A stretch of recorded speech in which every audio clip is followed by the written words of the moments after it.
There is an additional functionality to take a qualified item, for all intents and purposes, an item for which Container Tare should be triggering, and exclude that item from being triggered. Let me give you an example.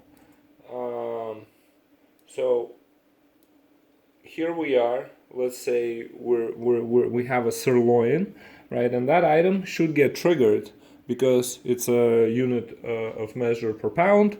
We're set up for pounds. Everything is good.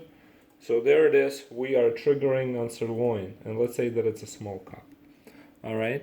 Now, what if you have a business case where that particular item, even though it's per pound, needs to be excluded because maybe there is no container, or the weight of the container is included in the price, or whatever the case may be. For whatever reason, you want to exclude that particular sirloin item from the triggering.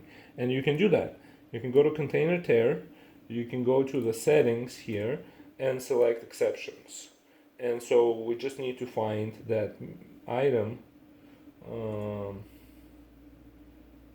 I believe we are in meats, sirloin. So let's go ahead and save.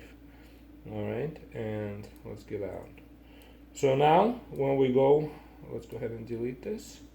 And we're going to try the sirloin, add the sirloin item again. And as you can see, it's not triggering anymore. And the reason why it's no longer triggering, because we've added that particular item to the exclusion list. So pretty cool functionality. With Container Tare, you can basically set it up with any possible way that you can think of. That's the beauty of it.